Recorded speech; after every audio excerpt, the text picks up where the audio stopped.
जी हाँ, आपने बिल्कुल सही पढ़ा। ऐसे देश जहाँ पे इंडिया के लोगों का जाना मुश्किल होता जा रहा है क्योंकि इन देशों की गवर्नमेंट ने अपनी पॉलिसीज को कुछ इस तरीके से रिफॉर्म किया है जिसकी वजह से डायरेक्टली और इनडायरेक्टली इंडियन टूरिस्ट पर अफेक्ट पड़ रहा है। देखो, पिछले कुछ सालों से ना जियो पॉलिटिकल परस्पेक्टिव से बहुत कुछ बदला है, जहाँ कुछ देशों के रिलेशन बहुत अच्छे हो गए और किसी के बद से बदतर हो गए, जिसकी वजह से हर देश पर कुछ ना कुछ प्रभाव पड़ता ही है। वो पॉजिटिव भी हो सकता है और नेगेटिव भी हो सकता है, जो कि आपको पता होनी चाहिए। देखो, इस टॉपिक पे बहुत बातें हो सकती हैं जो कि हम करेंगे अपने आने वाले वीडियोस में, लेकिन आज हम सिर्फ बात करेंगे जियो पॉलिटिकल रिलेशन की वजह से जो इम्पैक्ट इंडियन टूरिस्ट पर पड़ा है उसके बारे में। नमस्कार दोस्तों, आपका स्वागत है मेरे चैनल में। तो आज का हमारा टॉपिक है 10 ऐसे देश जहां इंडियंस का जाना बहुत मुश्किल है, और जानेंगे इसके पीछे की वजह जो कि आपको सरप्राइज कर सकती है। तो और समय वेस्ट ना करते हुए चलिए जानते हैं। USA, America. USA Indian travellers के लिए हमेशा से ही बहुत पॉपुलर डेस्टिनेशन रही है, चाहे वो बिजनेस के लिए हो, एजुकेशन हो या टूरिज्म। मिलियंस ऑफ इंडियंस हर साल यूएस को विजिट करते हैं। इंडियंस को अट्रैक्ट करती है वहाँ की वर्ल्ड क्लास यूनिवर्सिटीज़, जिसकी वजह से हज़ारों इंडियंस हर साल जाते हैं। और इंडिया के प्रोफेशनल्स, ज़्यादातर आईटी सेक्टर वाले, जॉब अपॉर्चुनिटीज़ और करियर ग्रोथ के लिए जाते हैं। और बिल्कुल, अमेरिका टूरिस्ट डेस्टिनेशन के लिए हमेशा से पॉपुलर रहा ही है। टूरिस्ट को अट्रैक्ट करता है वहाँ की रिच हिस्ट्री, वहाँ का कल्चर, और कहे तो वहाँ के लोगों की ओपन माइंडेड थिंकिंग, जो कि सारे इंडियंस को बहुत आकर्षित करती है क्योंकि इंडिया में तो खैर वहाँ के लैंडस्केप भी बहुत खूबसूरत है। जियो political relationship between India and USA. पिछले 2 दशकों से ना इंडिया और अमेरिका के बीच में रिलेशंस बहुत स्ट्रॉन्ग होते जा रहे हैं। दोनों ही कंट्रीज ने साथ में मिलकर बहुत काम किया, फील्ड लाइक इनोवेशन में, डिफेंस में और ट्रेडिंग में। देखो, अब इंडिया में ना टेक इंडस्ट्री काफी बूम पे है, तो इसकी वजह से और इसीलिए इंडिया अमेरिका के लिए हमेशा से एक क्रिटिकल पार्टनर बना रहा है, स्पेशली टेक्नोलॉजी, इंफॉर्मेशन और डिफेंस की फील्ड में। और बदले में अमेरिका इंडिया का साथ दे रहा है इंडो पैसिफिक रीजन में चाइना के खिलाफ। ड्रीम वेकेशन से लेके एकेडमिक एम्बिशन तक यूएस ने हमेशा इंडियंस को अपॉर्चुनिटी दी है। लेकिन अब इंडियन ट्रैवलर्स को कई चैलेंजेस फेस करने पड़ रहे हैं, जिसकी वजह है अमेरिका में नई पॉलिसी, इमिग्रेशन को लेकर और पॉलिटिकल रिलेशन में बदलते विचारधारा। Impact of Donald Trump presidency on Indian travellers. अब हाल ही में अमेरिका में प्रेसिडेंशियल इलेक्शन हुए थे और डोनाल्ड ट्रंप ने अपनी कैंपेन के दौरान कई बार ये बात बोली कि मैं इलीगल इमिग्रेंट्स के सख्त खिलाफ हूँ और मेरी प्रेसिडेंसी में जो बाहर के नेशनल्स आकर हमारे देश की सुविधाओं का सुख ले रहे हैं, अब से ऐसा नहीं होगा, बल्कि मैं सारी सुविधाएं मैं सबसे पहले अपने अमेरिकन सिटीजन्स को दूंगा। और अब जैसे कि डोनाल्ड ट्रंप इलेक्शन जीत चुके हैं, हमें इस चीज़ का असर देखने को मिल रहा है। लेकिन सबसे ज़्यादा फर्क जो इंडियन नेशनल्स को पड़ रहा है वो पड़ा है H1B वीज़ा पॉलिसी में सख्ताई के कारण। लेकिन ये H1B वीज़ा पॉलिसी आखिर है क्या, आइए जानते हैं। इंडियन प्रोफेशनल्स जो बाहर जाकर काम करना चाहते हैं, या फिर इंडिया के वो स्टूडेंट्स जो बाहर अमेरिका में पढ़ रहे हैं, अगर इन लोगों को अमेरिका में ही जॉब करनी है तो इन्हें एक वीज़ा परमिट होता है जिसका नाम है H1B वीज़ा, जिसके लिए डोनाल्ड ट्रंप ने बहुत ही स्ट्रिक्ट रूल कर दिए हैं, जिसकी वजह से इंडियन नेशनल्स को वर्क वीज़ा और ग्रीन कार्ड लेने में बहुत दिक्कतें आ रही हैं। एक और चीज़ ट्रंप ने चेंज कर दी है जो कि है सिटीजनशिप बाय बर्थ। देखो, पहले ना अगर अमेरिका की धरती पे किसी भी बच्चे ने अगर जन्म ले लिया है तो उसे ऑटोमेटिकली वहाँ की सिटीजनशिप मिल जाएगी और ग्रीन कार्ड भी कह सकते हैं। लेकिन लोगों ने इसका बहुत गलत फायदा उठाया। पेरेंट्स जानबूझकर अपने बच्चों को अमेरिका में जाकर पैदा करवाने लगे, जिससे क्रिमिनल्स और उनके बच्चों को भी वहाँ की सिटीजनशिप मिलने लगी, जिसके ट्रंप सख्त खिलाफ थे। और सबसे पहले उन्होंने यही चीज बदली। एक तरीके से डोनाल्ड ट्रंप ने ना इंडिया के साथ साथ बाकी देशों के बच्चों के लिए सारी अपॉर्चुनिटी बहुत कम कर दी, जिसकी वजह से टूरिस्ट और नॉर्मल ट्रैवलर्स के लिए अमेरिका की जर्नी बहुत मुश्किल बना दी, क्योंकि वीजाज को अब रिजेक्ट किया जा रहा है या फिर प्रोसेस करने में बहुत टाइम लग रहा है। और जो लोग अमेरिका जाकर वहीं बसने का सपने देख रहे थे, उन बेचारों के लिए बहुत दुखी खबर है। लेकिन आप ट्राई करते रहिए, क्या पता आपकी किस्मत बहुत अच्छी हो, क्योंकि ट्रंप ने कंप्लीट बैन नहीं लगाया। कनाडा। पिछले कुछ महीनों से ना कनाडा और इंडिया के बीच का रिलेशनशिप बिगड़ता ही जा रहा है, जिसकी वजह से ये दुनिया की नज़रों में आ गया। लेकिन आखिर वो क्या वजह है जिसकी वजह से इन दोनों के बीच बिल्कुल नहीं बन रही, आइए जानते हैं। कनाडा और इंडिया एक दूसरे के साथ काफी गहरे हिस्टोरिकल, कल्चरल और इकोनॉमिकल रिश्तों से जुड़ा हुआ है, जहां 1 मिलियन से ज्यादा कैनेडियन जो कि इंडियंस हैं वो कनाडा को अपना घर मानते हैं। लेकिन अभी रिसेंटली कुछ ऐसे इवेंट्स हुए हैं जिसकी वजह से इन दोनों देशों के बीच में जियोपॉलिटिकल टेंशन स्टार्ट हो गई। इस लड़ाई की कई सारी वजहें हैं, लेकिन जो सबसे मेन जड़ है वो है असैसिनेशन ऑफ हरदीप सिंह निंजर, जो कि एक सिख एक्टिविस्ट था और इसके बाद से ही इन दोनों देश के बीच में डिप्लोमेटिक टेंशन्स बढ़ने लगी। निज्जर की हत्या एक गन से हुई थी और इस हत्या के पीछे कनाडा की गवर्नमेंट इंडियन गवर्नमेंट को ब्लेम कर रही थी, जिसके रिस्पॉन्स में इंडियन गवर्नमेंट ने कई सारी स्टेटमेंट पास करी जिसमें उन्होंने साफ साफ बोला कि निज्जर की हत्या में हमारा कोई हाथ नहीं है। कैनेडियन गवर्नमेंट के पास इस बात का कोई प्रूफ भी नहीं है, लेकिन वो फिर भी लगातार खुलेआम इंडिया को ही दोषी ठहरा रहे हैं। चलो अब बात करते हैं इस पूरे कन्फ्लिक्ट की वजह से क्या इम्पैक्ट पड़ा है इंडियन ट्रैवलर्स पर जो कनाडा जाना चाहते हैं। देखो, कई सालों से ना कनाडा एक टॉप डेस्टिनेशन रहा है इंडियन टूरिस्ट के लिए, वो फिर चाहे स्टूडेंट हो या प्रोफेशनल्स। स्टूडेंट्स आते हैं वर्ल्ड क्लास एजुकेशन सीख करने के लिए और प्रोफेशनल्स आते हैं for a better career opportunities. एक और चीज जो इंडियन स्टूडेंट्स को अट्रैक्ट करती है वो है वहाँ का post graduation work permit program, जो अलाउ करता है इंटरनेशनल स्टूडेंट्स को कनाडा में काम करने के लिए after completing their studies. Tourism का भी बहुत महत्व है। इंडिया के ग्रोइंग मिडिल क्लास लोगों ने एक बड़ा मार्केट बना दिया है टूरिस्ट का, जो कनाडा के स्टनिंग लैंडस्केप्स को और वहाँ के शहरों को एक्सप्लोर कर रहा है। फिर चाहे वो बात हो नेचुरल ब्यूटी जैसे बैंफ नेशनल पार्क या निगारा फॉल्स या मॉडर्न सिटीज जैसे टोरंटो, वैंकूवर, कनाडा के पास कमी नहीं है टूरिस्ट को अपनी ओर आकर्षित करने के लिए। लेकिन पिछले कुछ महीनों से ना इंडियन ट्रैवलर्स को बहुत दिक्कतों का सामना करना पड़ रहा है। कई सारी रिपोर्ट्स निकल कर आ रही हैं जिसमें वीज़ा देने में बहुत डिलेज देखने को मिल रहा है। देखो, वीज़ा मिलने में ना बहुत दिक्कतें आ रही हैं जिसकी वजह से लोग फ्रस्ट्रेटेड दिखाई दिए। उन्होंने कहा कि अब उनसे एक्स्ट्रा पूछताछ की जा रही है और कई केसेस में तो वीज़ाज देने से ही मना कर दिया। तो क्या कनाडा इंडियन ट्रैवलर्स के लिए अब भी एक्सेसिबल है जैसे कि पहले था? आंसर काफ़ी कॉम्प्लिकेटेड है, क्योंकि कुछ ट्रैवलर्स जिनकी किस्मत अच्छी है उनको तो जाने मिल रहा है, क्योंकि ऐसा भी नहीं है कि ये दिक्कतें सभी को सामना करनी पड़ रही है। तो अगर आप जाने का सोच रहे हैं तो आपको मेंटली प्रिपेयर होना पड़ेगा। आपसे काफ़ी डिटेल में पूछताछ की जा सकती है, जैसे कि आपके जाने का पर्पस क्या है, कहाँ रुकोगे, कितना दिन रुकोगे, वगैरह वगैरह। तो आपके लिए ये जरूरी हो जाता है कि आप अपडेटेड रहें नई इमिग्रेशन पॉलिसीज के साथ। तो क्या इंडिया और कनाडा के बीच में ये टेंशन हमेशा के लिए बनी रहेगी या फिर सब कुछ पहले जैसा नॉर्मल हो जाएगा? ये वो कहानी है जो अभी भी लिखी जानी बाकी है, तो हम इस पर अपनी नज़र जरूर बनाए रखेंगे। इंडिया और ऑस्ट्रेलिया के बीच में काफ़ी स्ट्रॉन्ग बॉन्ड है, जिसका कारण है ट्रेड, एजुकेशन और कल्चर का आपस में एक्सचेंज करना। कई दशकों से ऑस्ट्रेलिया इंडियन टूरिस्ट के लिए काफ़ी पॉपुलर डेस्टिनेशन रही है, लेकिन कुछ समय से इंडिया और ऑस्ट्रेलिया के बीच में रिलेशन बिगड़ते दिखे हैं, जिसका सीधा इफेक्ट ट्रैवल और इमिग्रेशन पर पड़ा है। एजुकेशन एक मुख्य कारण है जिसकी वजह से इंडियन स्टूडेंट ऑस्ट्रेलिया जाना पसंद करते हैं, क्योंकि ऑस्ट्रेलिया घर है दुनिया की जानी मानी टॉप यूनिवर्सिटीज़ का, जैसे कि university of Melbourne, Australian national university और यूनिवर्सिटी ऑफ सिडनी। ये नाम है जानी मानी यूनिवर्सिटीज़ का, जो कि हाई क्वालिटी एजुकेशन तो प्रोवाइड करती ही है, साथ में ऑफर करती है कई सारे प्रोग्राम जिसके थ्रू इंटरनेशनल स्टूडेंट्स पढ़ाई पूरी करने के बाद ऑस्ट्रेलिया में ही काम कर सकते हैं और सेटल हो सकते हैं। और इन्हीं कारणों के कारण इंडिया तो छोड़ो कई और देशों से भी बच्चे पढ़ने आते हैं। ऑस्ट्रेलिया टूरिज्म के मामले में भी पीछे नहीं है। यहाँ की यूनिक वाइल्ड लाइफ, सुंदर सुंदर बीचेस और वाइब्रेंट सिटीज़ जैसे मेलबर्न और सिडनी, ये चीज़ें ऑस्ट्रेलिया को और अपीलिंग डेस्टिनेशन बनाती है इंडियन टूरिस्ट के लिए। ऑस्ट्रेलिया में लैंग्वेज बैरियर का भी कोई इशू नहीं रहता, क्योंकि यहाँ की प्राइमरी लैंग्वेज इंग्लिश है। तो अगर आपको ठीक ठाक इंग्लिश आती है तो आपको घूमने फिरने में कोई दिक्कत नहीं आने वाली। लेकिन हाल ही में हुए कुछ इवेंट्स के कारण इंडियन ट्रैवलर्स के लिए ऑस्ट्रेलिया को एक्सपीरियंस करना पहले जैसा आसान नहीं रहा। सबसे बड़ी मुश्किल जो इंडियन ट्रैवलर्स को फेस करनी पड़ रही है वो है वीज़ा अप्रूवल ना देना। कई लोगों ने बताया कि वो लोग वीज़ा प्रोसेस करने में बहुत समय ले रहे हैं और कई लोगों का तो वीज़ा सीधे सीधे रिजेक्ट कर दे रहे हैं बिना किसी क्लियर एक्सप्लेनेशन के। हालांकि ऑस्ट्रेलिया ने इसकी पीछे की वजह ज़्यादा नंबर ऑफ एप्लीकेशन आने की वजह से प्रोसेसिंग टाइम ज़्यादा लग रहा है, लेकिन कई लोग अब भी मानते हैं कि इसके पीछे पॉलिटिकल फैक्टर है।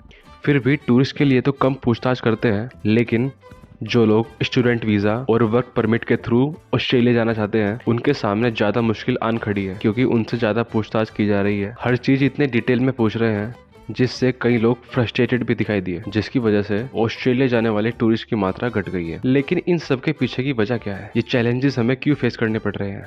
तो चलिए बात करते हैं इनके पॉलिटिकल रिलेशनशिप की।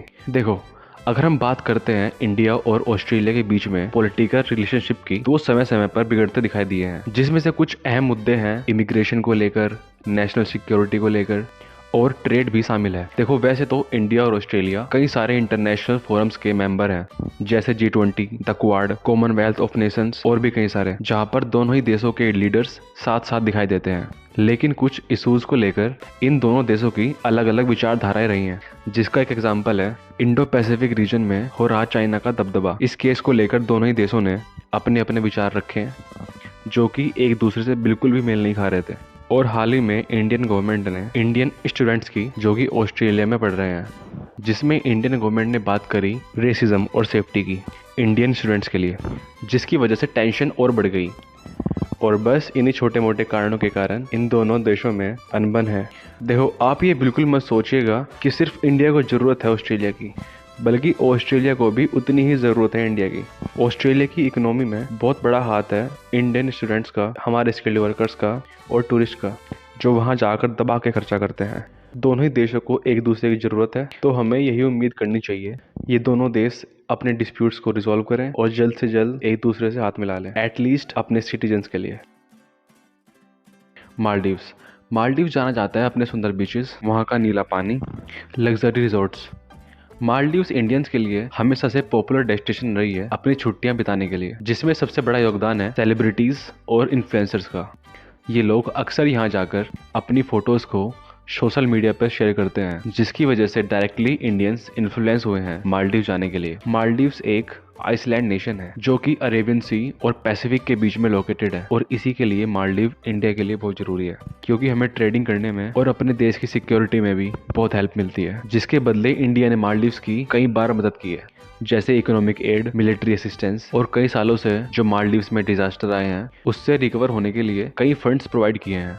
और इंडिया ने अपने नेवल वेसल्स को भी मालदीव्स भेज रखा था, ताकि वो मैरीटाइम सिक्योरिटी के साथ मिलकर लड़ सके घुसपैठियों से, जो कि हमारे एरिया में घुसने की कोशिश कर रहे थे। मालदीव्स अपने रिजॉर्ट्स के लिए तो प्रचलित है ही, लेकिन बहुत से इंडियन मालदीव्स आते हैं यहाँ के कल्चर को जानने। यहाँ इन्हें अपॉर्चुनिटी मिलती है यहाँ की मैरीन लाइफ जीने की। यहाँ पर वाटर स्पोर्ट्स भर भर के हैं, समुद्र के अंदर गहरे गोते लगाकर यहाँ की एक्वेटिक लाइफ को करीब से देखते हैं। और ये इंडिया के बहुत करीब भी है, इसलिए ट्रैवलिंग में ज़्यादा समय नहीं लगता। इन दोनों देशों में सब कुछ ठीक चल रहा था, लेकिन फिर अचानक से एक दिन मालदीव्स के जाने माने पॉलिटिशियंस ने इंडियन गवर्नमेंट को खुला ट्रोल किया ट्विटर पे। उन्होंने हमारे प्राइम मिनिस्टर के बारे में अभद्र टिप्पणी करी, और साथ में वहाँ के लोगों ने इंडियन टूरिस्ट को भी क्रिटिसाइज और ट्रोल किया। उन्होंने कहा कि इंडियन टूरिस्ट यहाँ आकर गंदगी मचाते हैं, खुलेआम पेशाब कर देते हैं, उनमें से स्मेल आती है, और भी बहुत कुछ। मतलब जिन टूरिस्ट की वजह से आपकी पूरी इकोनॉमी चल रही है, आप उन्हीं को ट्रोल कर रहे हैं। ये खुद के पेट पर लात मारना नहीं है तो क्या है। बस फिर क्या था, दोनों देशों के बीच ट्विटर पर खूब बैक एंड फोर्थ हुआ। लेकिन इसके पीछे सबसे मेन जड़ है 2023 में बने नए प्रेसिडेंट मोहम्मद मुइज़ू की, क्योंकि इनकी आइडियोलॉजी और पॉलिसीज इंडिया के अगेंस्ट है और चाइना के फेवर में है। मुइज़ू ने सबसे पहले मालदीव्स में खड़ी इंडियन मिलिट्री को हटाने को कहा। दरअसल शुरुआत में इंडिया ने ये मिलिट्री मालदीव्स में डिप्लॉय करी ताकि ये असिस्ट कर सके मैरीटाइम को और मेडिकल ऑपरेशंस को। प्रेसिडेंट मोहम्मद मुइज़ू प्रेसिडेंट बनते ही 5 दिन के लिए चाइना विजिट पर चले गए, जहां वो चाइना प्रेसिडेंट शी जिनपिंग से मिले और पूरे 20 एग्रीमेंट पर साइन करके आए, जिसमें से एक टूरिज्म कोऑपरेशन के लिए था, क्योंकि मुइज़ू अब इंडिया पर और निर्भर नहीं होना चाहता। उनके कुछ एग्रीमेंट BRI यानी कि बेल्ट एंड रोड इनिशिएटिव को लेकर भी हुए, जिसकी वजह से इंडिया थोड़ा कंसर्न है। लेकिन इंडियन टूरिस्ट की चिंता करते हुए इंडियन गवर्नमेंट ने काफी अच्छा इनिशिएटिव लिया। उन्होंने मालदीव्स के बजाय दूसरे आइलैंड्स को जाने को कहा, जो कि इंडिया में ही स्थित है, जैसे कि लक्षद्वीप, जो कि दिखने में मालदीव जैसे ही खूबसूरत है। और लक्षद्वीप को प्रमोट करने के लिए हमारे प्राइम मिनिस्टर खुद वहां पर गए और वहां की तस्वीरें सोशल मीडिया पर शेयर करी, जिस पर लोगों ने काफी अच्छा रिस्पॉन्स दिखाया था। लेकिन अगर आप फिर भी मालदीव्स ही जाना चाहते हो तो प्लीज़ वहाँ जाने से पहले वहाँ की नई टूरिस्ट पॉलिसीज़ को अच्छे से पढ़ लेना। नंबर 5, जर्मनी यूरोप की one of the leading economies में से है, जो कि इंडिया के लिए एक चुंबक की तरह है, क्योंकि काफ़ी टाइम से इंडियंस जर्मनी की तरफ खींचे चले आ रहे हैं। जर्मनी की पॉपुलैरिटी इंडिया में बहुत तेज़ी से इंक्रीज हो रही है, क्योंकि जर्मनी ऑफर करता है excellent opportunities for education, work और एक हाई क्वालिटी ऑफ लाइफ जीने में, जो कि इंडिया में तो अभी मुमकिन नहीं है। जर्मनी पॉपुलर है अपनी वर्ल्ड क्लास यूनिवर्सिटीज़ के लिए, और उससे भी ज़्यादा वहाँ की अफोर्डेबल ट्यूशन फीस। जी हाँ, जर्मनी ही एक ऐसा देश है जो आपको बेस्ट एजुकेशन प्रोवाइड करता है, वो भी बहुत कम फीस में, और कई यूनिवर्सिटीज में तो ट्यूशन फी बिल्कुल मुफ्त है। तो अगर आपका मन है इंजीनियरिंग, IT और रिसर्च जैसी फील्ड में, तो आप जर्मनी को बिल्कुल कंसिडर कर सकते हैं। और फॉरेनर स्टूडेंट्स के लिए यहाँ पर काफी स्कॉलरशिप अपॉर्चुनिटीज हैं। और अगर बात करें लैंग्वेज बैरियर की, तो आपको यहाँ पे कोई दिक्कत नहीं आने वाली, क्योंकि यहाँ पर इंग्लिश काफी बोली जाती है, या फिर वो एकेडमिक्स की बात हो या फिर प्रोफेशनल जॉब्स की। लेकिन अगर आपको यहाँ के लोगों के साथ कल्चरली अटैच होना है और अपने करियर में एक फास्ट ग्रोथ देखनी है, तो आपको जर्मन सीखनी पड़ेगी, जिसकी वजह से आपकी ज़िंदगी और बेहतर और आसान हो जाएगी। लेकिन कुछ समय से पूरे यूरोप में यहाँ के लोग इमिग्रेशन को लेकर कंसर्न दिख रहे हैं, और एक सडन राइज ऑफ नेशनलिज्म भी देखने को मिला, और इसीलिए जर्मनी के साथ साथ पूरे यूरोपियन यूनियन लेवल पे इमिग्रेशन पॉलिसीज को और स्ट्रिक्ट कर दिया गया। पिछले कुछ सालों से जर्मनी में लार्ज नंबर ऑफ रेफ्यूजीज और माइग्रेंट्स एंटर हुए हैं, जिसे देखकर वहाँ के लोगों में थोड़ी देशभक्ति जग गई है, जिसका एंड रिजल्ट रहा amendment in immigration policies, impact on Indian nationals. लेकिन क्या इसका इफेक्ट इंडिया के लोगों पर पड़ा है? बिल्कुल। जो लोग काम के लिए या पढ़ाई के लिए जर्मनी जाना चाह रहे थे, उन्हें वीज़ास और रेजिडेंस परमिट्स मिलने में बहुत दिक्कतें आने वाली हैं। इन नई पॉलिसीज की वजह से केवल स्टूडेंट्स और प्रोफेशनल्स ही नहीं, बल्कि इंडियन टूरिस्ट भी बहुत इफेक्ट हुए हैं। जर्मनी के कुछ शहर जैसे बर्लिन और मुनिच में इंडियंस की पॉपुलेशन डेंसिटी काफ़ी हाई है। तो नई स्ट्रिक्ट इमिग्रेशन पॉलिसीज़ की वजह से तो वो लोग जो अपनी फैमिली से यहाँ मिलना आना चाहते हैं, उनके लिए ये चीज़ आसान नहीं होने वाली। तो अगर आपका भी सपना था जर्मनी में घूमने का या पढ़ने का, तो कोशिश करते रहो, किस्मत में होगा तो मिल जाएगा। यूनाइटेड किंगडम UK एक आइसलैंड नेशन है जो कि स्थित है यूरोप में, और यूरोप के भी नॉर्थ वेस्टर्न पार्ट में।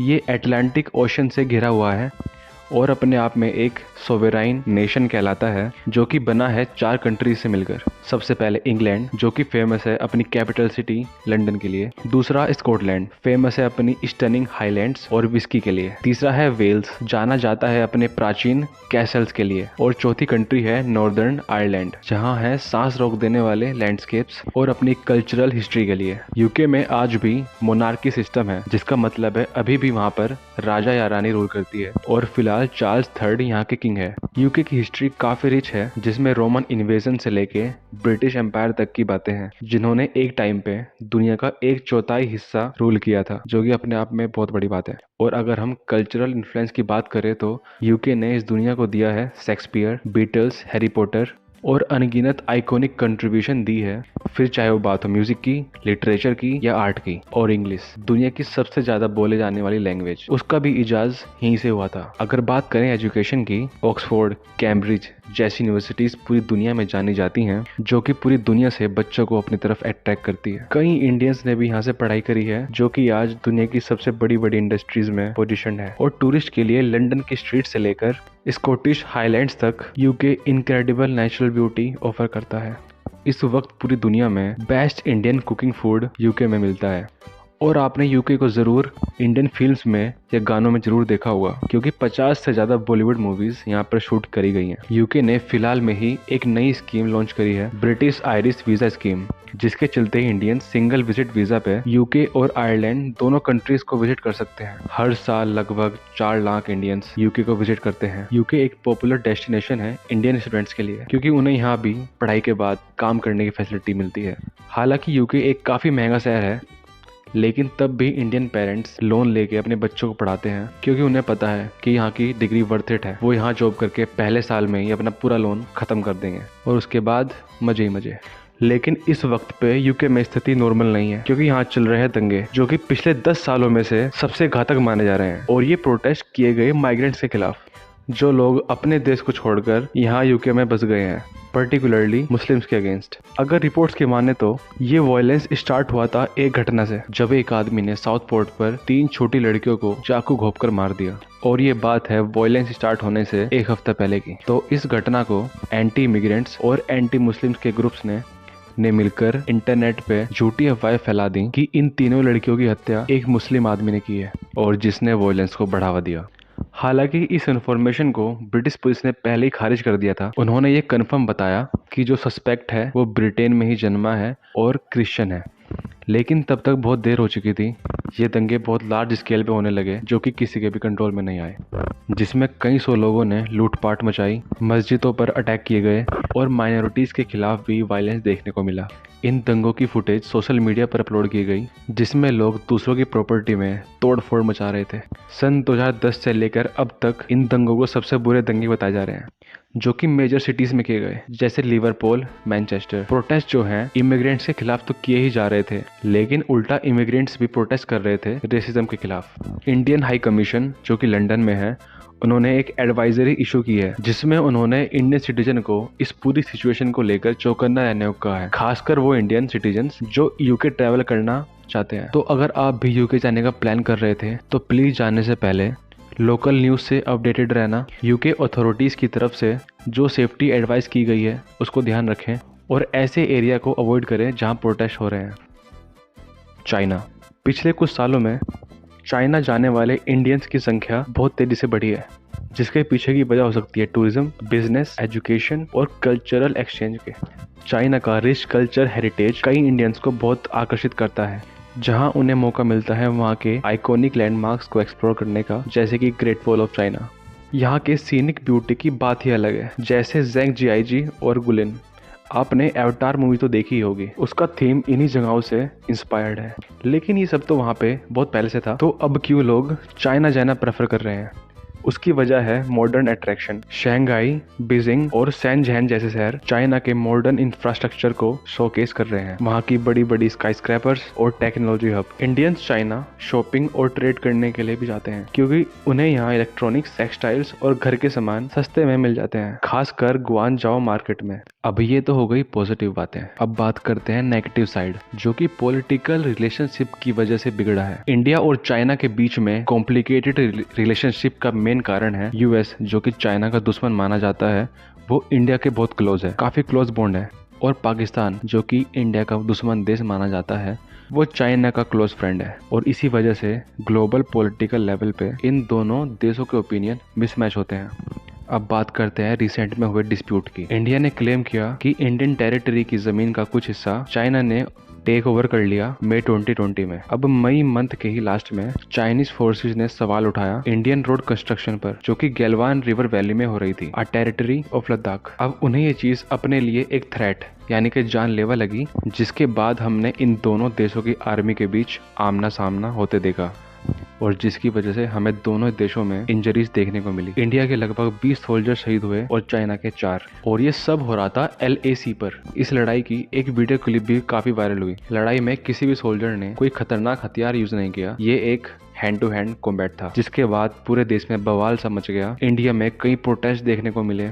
पिछले 60 साल बाद ये इंजरीज हमें देखने को मिली थी। लास्ट 1975 में हुई थी, जिसके विरोध में इंडियन गवर्नमेंट ने चाइना के पॉपुलर एप्स इंडिया में बैन कर दिए, जैसे टिकटॉक। उस वक्त इंडिया के लोगों में काफी यूनिटी देखने को मिली थी, क्योंकि जब बात देश पर आती है तो सभी लोग अपना धर्म, मजहब एक तरफ रख के एक साथ आ जाते हैं। इसके बाद इंडियन गवर्नमेंट ने चाइनीज नेशनल्स जो इंडिया आना चाहते हैं उनके खिलाफ सख्ती बरतने लगी और प्रॉपर वेरिफिकेशन के बाद ही उन्हें इंडिया में एंट्री दी। और उसी तरह चाइना ने इंडियंस पर कोई बैन तो नहीं लगाया, लेकिन उनकी अथॉरिटीज ने वीजा प्रोसेस को और स्ट्रिक्ट कर दिया इंडियन टूरिस्ट, प्रोफेशनल्स और स्टूडेंट्स के लिए। कई बार वीजा इशू करने में डिलेज और डिनायल्स देखने को मिले। इंडिया अभी भी चाइनीज वीजा के लिए अप्लाई कर सकते हैं, लेकिन कई इंडियंस डिस्करेज फील करते हैं और कई चैलेंजेस का सामना करना पड़ता है ट्रैवल करते समय। उन्हें डर है कि चाइना के लोग उनके साथ बुरा व्यवहार न करें। उस वक्त ट्रैवलर्स को पूरी सिचुएशन पर अपडेटेड रहने को कहा और हो सके तो चाइना न जाकर कोई दूसरी डेस्टिनेशन जाने की सलाह दी। इस वक्त पे स्थिति में काफी सुधार है और आप ट्रैवल करने के लिए चाइना को भी कंसिडर कर सकते हैं। टर्की और इंडिया के बीच रिलेशनशिप टाइम टू टाइम बिगड़ते ही दिखे हैं, और जिसके पीछे मेन कारण है कि टर्की पाकिस्तान के साथ स्ट्रॉन्ग पॉलिटिकल और मिलिट्री के साथ साझेदारी रखता है, खासकर कश्मीर इशू को लेकर। और ये बात इंडियंस आसानी से इग्नोर नहीं कर सकते। टर्की ने पाकिस्तान की आर्मी को मजबूत बनाने के लिए उन्हें कई सारे इक्विपमेंट्स दिए, जैसे ड्रोन्स और सबमरीन्स। और इन्हीं हरकतों की वजह से इंडिया से जो डिफेंस सिस्टम टर्की में एक्सपोर्ट हो रहे थे उन पर काफी सख्ती बरतनी स्टार्ट करी। और इसके बाद भी हमारे प्राइम मिनिस्टर मोदी 2015 के G20 समिट में टर्की गए, जो शो करता है कि इंडिया टर्की के साथ अपने रिलेशन और नहीं बिगाड़ना चाहता। फिर इंडिया ने डिफेंस एक्सपोर्ट से अपना फोकस हटाया और दूसरी चीजों के साथ टर्किश ट्रेड आगे बढ़ा। लेकिन टर्किश गवर्नमेंट ने इंडियन नेशनल्स के लिए वीजा पॉलिसीज और भी हार्ड बना दी और देश में घुसने से मना कर दिया अगर वो ई वीजा क्राइटेरिया को पूरी तरीके से मैच नहीं कर पा रहे। और अगर ये ऐसा ही चलता रहा तो वो दिन दूर नहीं जब टर्की पूरी तरीके से इंडियन नेशनल्स पर ट्रैवल बैन लगा दे। ये बात सुनकर वो लोग बिल्कुल भी खुश नहीं होंगे जिनका सपना था टर्की में जाकर इस्तांबुल के बड़े बाजारों में जाकर घूमना और वहाँ की एंशिएंट सिटी एफिसस को देखना चाहते थे। और इस चीज का इम्पैक्ट उन इंडियन फैमिलीज पर भी पड़ सकता है जो कि टर्की में ही रह रहे हैं। टर्की एक ऐसा देश जो कि यूरोप और एशिया के बीच में खड़ा है और इंडियन टूरिस्ट के लिए one of the favourite destination में से है, क्योंकि टर्की को एक्सप्लोर करना एक हिस्ट्री बुक में घुसने जैसा है। यहाँ के एंशिएंट एम्पायर्स, स्टनिंग आर्किटेक्चर्स और अद्भुत ट्रेडिशंस। टर्की के कुछ लैंडमार्क्स को इंडियंस खूब पसंद करते हैं, जैसे हाजिया सोफिया, टॉपकापी पैलेस और एंशिएंट रूइंस ऑफ एफिसस। और यहाँ के लैंडस्केप्स को कोई कैसे इग्नोर कर सकता है। कैपाडोकियास के मैजिकल बलून से लेकर एंटालियास के स्टनिंग बीचेस तक टर्की की नेचुरल ब्यूटी ब्रेथ टेकिंग है और आप ये सब एंजॉय कर सकते हैं एक अफोर्डेबल प्राइस में। और शायद ये भी एक रीजन हो सकता है इंडियंस का टर्की में घूमने का। बात करें यहाँ के फूड की, एक लाइन में कहूँ तो स्वाद है। टर्किश कुजीन कई सारे फ्लेवर्स का एक मिश्रण है जो कि इंडियंस खूब एंजॉय करते हैं।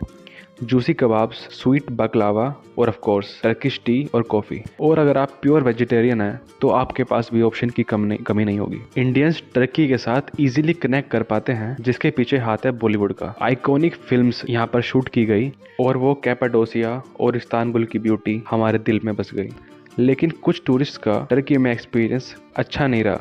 उन्होंने टेररिस्ट अटैक्स फेस किए हैं, खासकर साउथ ईस्ट टर्की, अंकारा और इस्तांबुल में। और कई टूरिस्ट को तो पब्लिक एरियाज जैसे पब्लिक बिल्डिंग्स, एयरपोर्ट्स और पूजा करने की जगहों पर भी नहीं छोड़ा। और इसीलिए टूरिस्ट को एडवाइस किया गया है कि वो सीरिया बॉर्डर से 10 किलोमीटर दूर ही रहे और हो सके तो श्रीनगर और हक्कारी प्रोविंसेस में ट्रैवल ही ना करें। तो अगर आप फिर भी टर्की जाना चाहते हैं so you should aware of your surroundings. वहाँ की लोकल मीडिया रिपोर्ट्स के साथ अपडेटेड रहें और लोकल अथॉरिटीज़ की एडवाइस को फॉलो करें और हमारे चैनल को भी। पाकिस्तान। इंडिया और पाकिस्तान पड़ोसी देश हैं जिनकी हिस्ट्री एक दूसरे के साथ काफी बुरी रही है, जिनके कॉम्प्लेक्स रिलेशनशिप की वजह से बॉर्डर के दोनों तरफ रहने वाले लोगों की जिंदगी पर डीपली इम्पैक्ट पड़ा है, खासकर उन लोगों के जो बॉर्डर पार करके एक दूसरे के देश में घूमने आना चाहते हैं। अब हम बात करेंगे इंडिया और पाकिस्तान के जियोपॉलिटिकल टेंशंस की और जानेंगे आखिर क्यों कुछ इंडियंस पाकिस्तान ट्रैवल करना चाहते हैं और उनके सफर में उन्हें क्या क्या चैलेंजेस फेस करने पड़ते हैं। सन 1947 में जब दोनों देश आजाद हुए और अलग हुए, तब से ही इन दोनों देशों के बीच कई लड़ाइयाँ देखी गई और एक बात को लेकर अब भी इन दोनों देशों के बीच टेंशन बनी हुई है, जो कि है कश्मीर इशू। और इन्हीं सब से इन दोनों देशों का पॉलिटिकल क्लाइमेट बिगड़ा हुआ है, जिसने अफेक्ट करी है इनकी ट्रेड और डिप्लोमेसी। और दोनों देशों के लोगों के बीच नफरत फैल गई है। इनके रिश्ते बिगड़ने में कुछ चीजों का बहुत बड़ा हाथ है, जैसे 1999 में हुई कारगिल वॉर, 2008 में हुआ मुंबई अटैक और हाल ही 2019 में हुआ पुलवामा टेरर अटैक। इन इंसिडेंट ने केवल डिप्लोमेटिक रिलेशन नहीं बिगाड़े, बल्कि इन दोनों देशों के बीच ट्रैवल और कम्युनिकेशन पर रिस्ट्रिक्शन लगा दी। लेकिन ऐसा क्यों है कि अब भी कुछ इंडियंस पाकिस्तान ट्रैवल करना चाहते हैं? इसकी कई वजहें हैं। पार्टीशन के बाद इंडिया के काफ़ी फेमस धर्म स्थल पाकिस्तान की तरफ चले गए, जिसे इंडियंस आज भी देखना जाते हैं, जैसे सिख्स का करतारपुर साहिब गुरुद्वारा और हिंदुओं के मंदिर जैसे कतास राज टेम्पल। पार्टीशन के समय कई फैमिलीज एक दूसरे से अलग हो गई थी, लेकिन आज भी उन्होंने बॉर्डर के पार अपने रिश्ते बनाए रखे हैं। तो इसीलिए कुछ इंडियंस अपने परिवार से मिलने के लिए पाकिस्तान जाया करते हैं और कुछ इंडियंस ट्रेडिंग के लिए भी पाकिस्तान जाया करते थे जब बायलैटरल ट्रेड एग्रीमेंट लागू था। पाकिस्तान की rich culture heritage, historical sites और वहाँ की मार्केट ने कई इंडियंस के बीच क्यूरियोसिटी जगाई है। लेकिन ट्रैवल रिस्ट्रिक्शंस की वजह से कुछ ही इंडियंस वहाँ जाने का बंदोबस्त कर पाते हैं। इंडियंस का पाकिस्तान ट्रैवल करना बहुत ही मुश्किल है। वीज़ा का प्रोसेस बहुत रेस्ट्रिक्टिव है, जिसमें कई बार काफ़ी लंबा समय देखने को मिलता है। इंडियंस पाकिस्तान कुछ कैटेगरीज के अंतर्गत ही ट्रैवल कर सकते हैं, जैसे रिलीजियस, फैमिली विजिट और ऑफिशियल पर्पस। और आपके पास गवर्नमेंट के द्वारा दिया गया NOC यानी कि नो ऑब्जेक्शन सर्टिफिकेट भी होना चाहिए। दोनों कंट्रीज के बीच डायरेक्ट फ्लाइट बहुत ही लिमिटेड है, इसीलिए उन्हें कई बार तीसरी कंट्री से इनडायरेक्ट रूट लेना पड़ता है, जैसे कि UAE। और इस सब के बाद जब फाइनली इंडियंस पाकिस्तान पहुंचते हैं तो पाकिस्तान अथॉरिटीज कई बार उन पर अपनी नज़र बनाए रखती है। पाकिस्तान में इंडियंस की सेफ्टी एक मेजर कंसर्न है। हालांकि कुछ विजिटर्स ने अपने एक्सपीरियंस में बताया कि वहाँ का इन्वायरमेंट बिल्कुल सेफ है और वहाँ की हॉस्पिटैलिटी तो कमाल की है, लेकिन मौसम कब बदल जाए किसी को नहीं पता। इसीलिए इंडियंस को वहाँ जाकर पॉलिटिकल डिस्कशन तो बिल्कुल भी नहीं करना चाहिए। इसीलिए कुछ सेंसिटिव रीजन जैसे Balochistan, LOC, line of control, इन जगहों से इंडियंस का दूर रहना ही बेहतर है। और एक बहुत फेमस केस तो आपने सुना ही होगा, सरबजीत सिंह का। जब 1990 में पंजाब का एक किसान सरबजीत गलती से बॉर्डर पार करके पाकिस्तान चला जाता है तो पाकिस्तान की अथॉरिटी उसे एक घुसपैठिया बताकर गिरफ्तार कर लेती है। सरबजीत अपनी स्टेटमेंट में एक ही बात बोलता था कि वो कोई घुसपैठिया नहीं है और उसने जानबूझकर नहीं किया। और सरबजीत को 20 साल उन्हीं जेलों में टॉर्चर किया गया और फिर एक दिन लाहौर की जेल में सरबजीत की हत्या कर दी गई जेल के एक कैदी ने। इंडिया ने कई बार पाकिस्तान से सरबजीत को रिलीज करने की अपील की, लेकिन हर बार पाकिस्तान इस अपील को डिनाई कर देता था। ये केस याद दिलाता है कि क्या चैलेंजेस इंडियंस को फेस करने पड़ सकते हैं, खासकर अगर वो किसी लीगल और पॉलिटिकल डिस्प्यूट में फंस गए तो। अब भी इन दोनों देशों के रिलेशन कुछ खास सुधरते नहीं दिख रहे, लेकिन अगर आपको पॉलिटिकल रिलेशन से फर्क नहीं पड़ता, आप सोचते हैं कि वो एक टाइम पे हमारे भाई बहन थे और इंसानियत तो उनमें होगी ही, तो चले जाओ। बांग्लादेश लोकेटेड है बे ऑफ बंगाल में, जो कि इंडिया के साथ अपना बॉर्डर शेयर करता है वेस्ट, नॉर्थ और ईस्ट साइड से। बांग्लादेश चाइना के बाद दुनिया का दूसरा सबसे बड़ा गारमेंट्स एक्सपोर्टर है।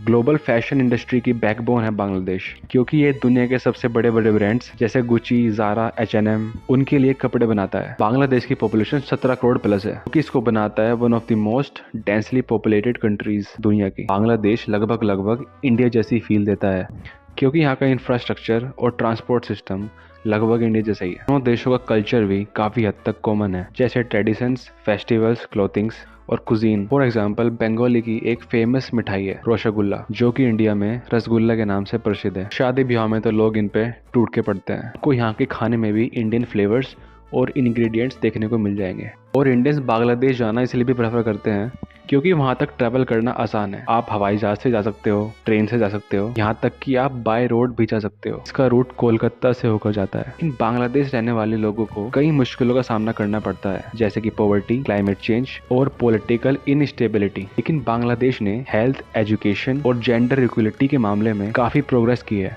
मेडिकल फील्ड के लिए बांग्लादेशी यूनिवर्सिटीज इंडियन स्टूडेंट्स को अपनी तरफ अट्रैक्ट करती है।